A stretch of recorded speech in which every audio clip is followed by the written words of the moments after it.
Hey guys, it's Nija. So I have some food for thought. I was watching a video the other day by Amanda Flaker, and in the video, she, for a brief moment, came across the topic of how our emotions are kind of like spirits. So like when you're feeling sad, you could say the spirit of sadness came onto me. Or when you're feeling, I don't know, horny, in the old days they would say, oh, the spirit of lust is on you. Or if you're feeling, I don't know, however you feel, right?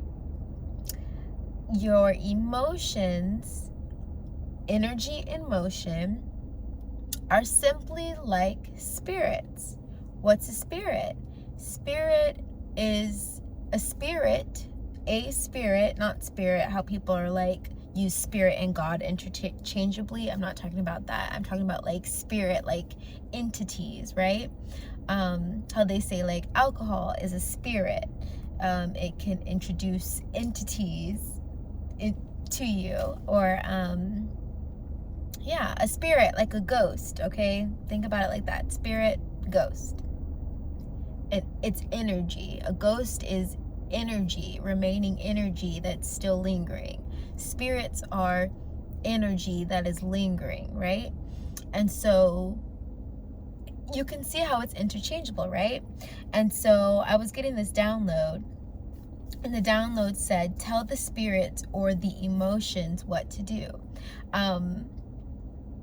I believe the video that I was watching of Amanda Flaker, it was called Jesus Tech, and I just thought that I love the name of that, and I just like really love the Jesus archetype as a like ascended master to learn from. I think he's really fun to learn from. But in that video, she was talking about how Jesus was commanding spirits, right? So like spirits would come to Jesus and want to like coerce him to do whatever, or just like whatever, and he would tell them what to do. He would command the spirits. He wouldn't just command demons. He wouldn't just say, demon, get out. He would also command spirits, right?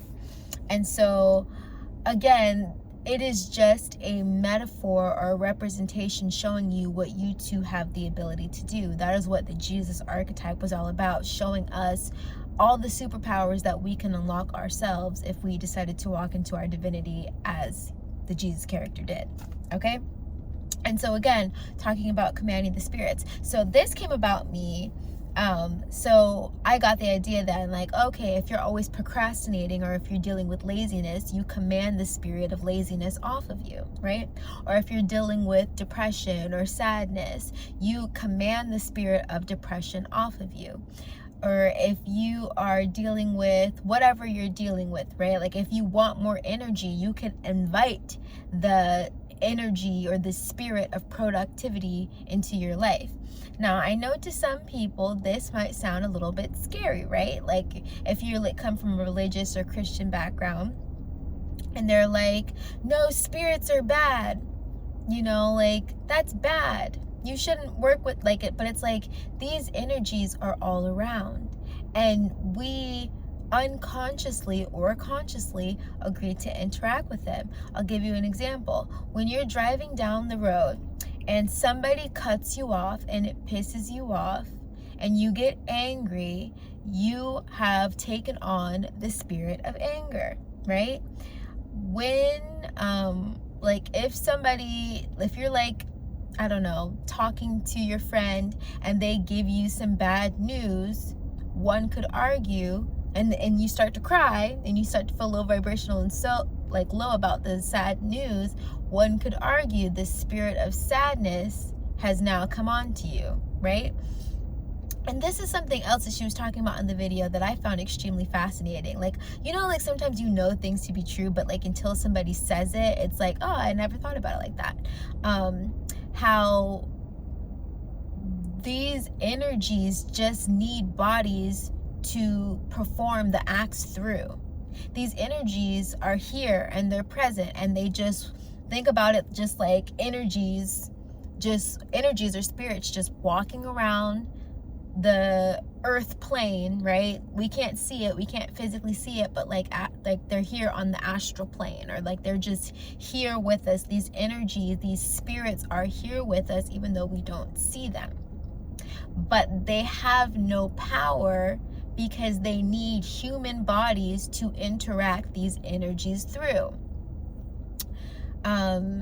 So think about like even like the dark nefarious agendas, right? Like these people who are like sacrificing niñas and niños.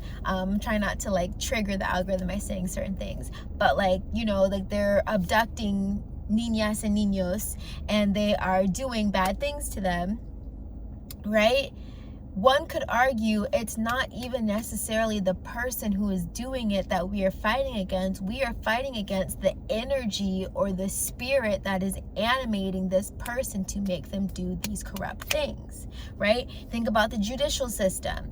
We are not fighting the judge who is just going along with what the law says is what the law is going to say, right? No, we are fighting the energy or the spirit that makes people believe that injustice is okay when we justify it through these fake fabricated laws. Does that make sense? So it's like we're not really mad at the rapist, the person, like, yeah, that's some effed up ish that they did. We are mad at the energy or the spirit that possessed them to make them think that was okay. See, what another thing about the Jesus tech, what Jesus was trying to tell us is that like we are pure beings. Like the human vessel is pure. It is these energies that we dip down in vibration with and then start to interact with, and let the energies of the spirits interact with us, that coerces us to do lower vibrational things, just as we can raise our vibration up to higher dimensional beings and energies and spirits that radiate, I don't know, love and kindness and generosity, right? We can also in the same way interact with these spirits and let these spirits work through us. And now again, they're like, oh, you're not supposed to let the spirits work through you, blah, blah, blah. It's been happening anyway. When you stump your toe and you get really angry and pissed off about it and start throwing things, inanimate objects on the wall, the spirit has worked through you, right? So this is just something very fascinating to think about.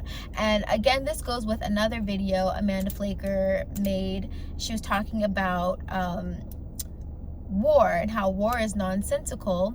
It's just us trying to get our needs met, but we don't know exactly how to get our needs met, so we have to make other people our enemy to get our needs met, right? There was a point I was going with that, but I can't recall now at the moment.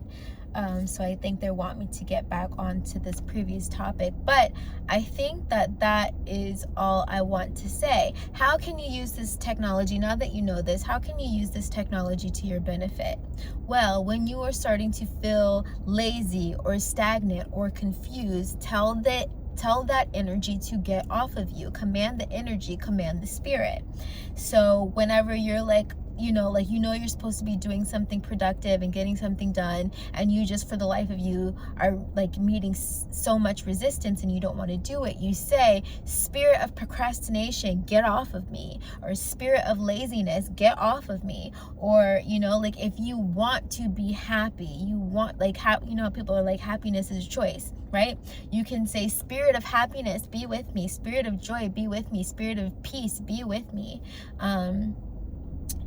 Or if you don't feel comfortable saying spirit because people, are still afraid of certain things because of religious indoctrination, I get it, right? So say energy. It's the same thing. Energy is spirit. Spirit is energy. Everything is made up of energy. And we are spirits animating these bodies made of energy, right? So again, this is just like another authority that we have that we get to work with in the human realm, commanding the spirits, aka commanding the energy. And that is all I want to say now. Let me know what you guys think about this video topic.